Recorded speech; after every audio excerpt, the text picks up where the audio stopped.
আসসালামু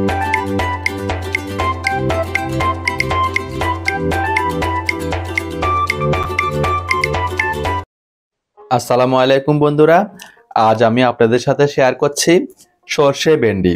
সরষে দিয়ে ভেন্ডির এই রেসিপিটি একবার ট্রাই করলে বাসার সবাই প্রশংসা করবে আর সবাই আঙ্গুল চেটে পুটে খাবে।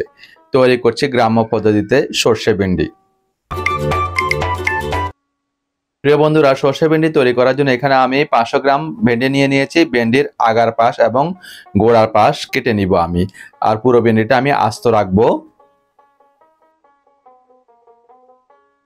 সবগুলো ভেন্ডি আমি কেটে একটি বলে উঠিয়ে নিয়েছি। তাতে 1 চা চামচ লবণ দিয়ে দিলাম, একটু পানি ছিটিয়ে দিয়ে মিশিয়ে নিব। এখন আমরা সরষেটা রেডি করব। এখানে 2 টেবিল চামচ কালো সরিষা নিয়েছি, 1 টেবিল চামচ হলুদ সরিষা নিয়েছি। পর্যাপ্ত পরিমাণে পানি দিয়ে হাতের সাহায্যে ঘষে ঘষে সরষেগুলোকে পরিষ্কার করে নিব। 2 থেকে 3 বার পরিষ্কার করার পর একটি ছেঁকনিতে নিয়ে নিয়েছি। এখন আমরা একটি মিক্সিং গ্রাইন্ডার নিয়ে তাতে সরষেগুলো অ্যাড করে দিচ্ছি। এরপর এখানে অ্যাড করে দিচ্ছি 8টি কাঁচামরিচ।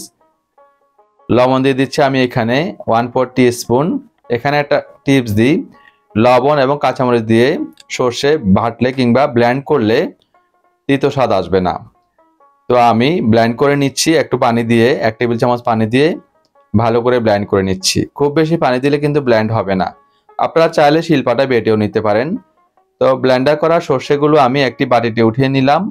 সরাসরি চুলায় চলে আসলাম। চুলায় একটি কড়াই বসিয়ে তাতে আমি সরিষার তেল অ্যাড করে দিলাম 2 টেবিল চামচ, কালো জিরা দিয়ে দিলাম 1 চা চামচ। নেড়ে চেড়ে 30 সেকেন্ড ফোড়ন দিয়ে লবণ দিয়ে মেখে রাখা ভেন্ডিগুলো অ্যাড করে দিলাম। অ্যাড করে দিয়ে একটু ভেজে নিব আমি, ধরেন 80% মতো আমরা ভেজে নিব।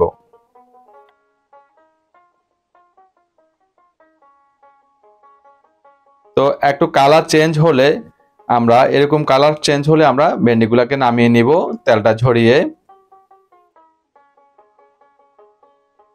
একই কড়াই এবং একই তেলে আমি এখন অ্যাড করে দিব টমেটো। মাঝারি সাইজের 2টি টমেটো কেটে নিয়েছিলাম, সেটা অ্যাড করে দিলাম। 4টি লাল কাঁচামরিচ অ্যাড করে দিলাম, দিয়ে টমেটো নরম হওয়া পর্যন্ত ভেজে নিব মিডিয়াম ফ্লেমে।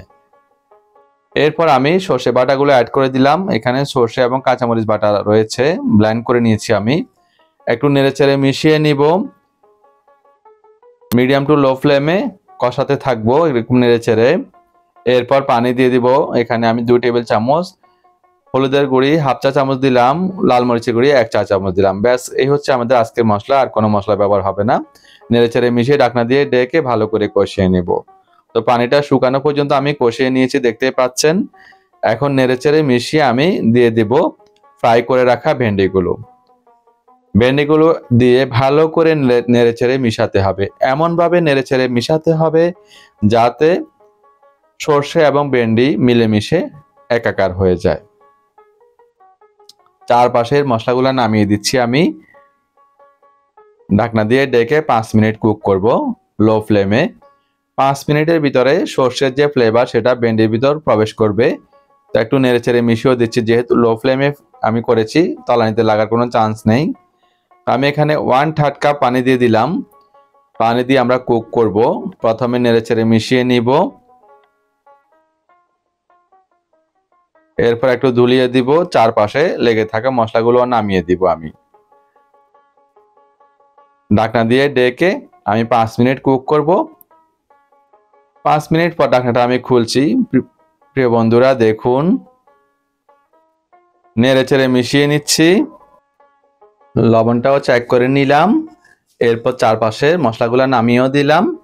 এখন ঢাকনা দিয়ে ডেকে আমি কুক করব 3 মিনিট। 3 মিনিট পর ঢাকনা খুলেছি, দেখুন তেলটা ছাড়তে শুরু করেছে আর গ্রেভিটাও ঘন হয়ে গিয়েছে। আমাদের সর্ষে ভেন্ডি রান্না অলমোস্ট ডান। ভেন্ডিগুলো খুব দ্রুত সুন্দরভাবে সিদ্ধ হয়ে গিয়েছে। চারপাশে মশলাগুলো নামিয়ে দিব আর ঢাকনা দিয়ে ঢেকে দিব। ডেকে আমরা চুলা থেকে নামিয়ে নিব। চুলাটা বন্ধ করে দিলাম আর চুলা থেকে নামিয়ে গরম গরম পরিবেশন করে দিয়েছি। দেখুন বন্ধুরা, দেখতে কতটা দুর্দান্ত হয়েছে, খেতে ভীষণই সুস্বাদু হয়েছে। অবশ্যই বাসায় ট্রাই করবেন, ট্রাই করে কমেন্টস করে জানাবেন কেমন হয়েছে। রেসিপিটি ফ্রেন্ডস এন্ড ফ্যামিলির সাথে শেয়ার করতে ভুলবেন না। আর আমার চ্যানেলকে সাবস্ক্রাইব করে নিয়মিত আমার চ্যানেলের পাশে থাকার অনুরোধ করছি। তো প্রিয় বন্ধুরা, আজ আর নয়, এখানেই বিদায় নিচ্ছি। সবাই ভালো থাকবেন, সুস্থ থাকবেন, সবাই আমাদের জন্য দোয়া করবেন। আল্লাহ হাফেজ।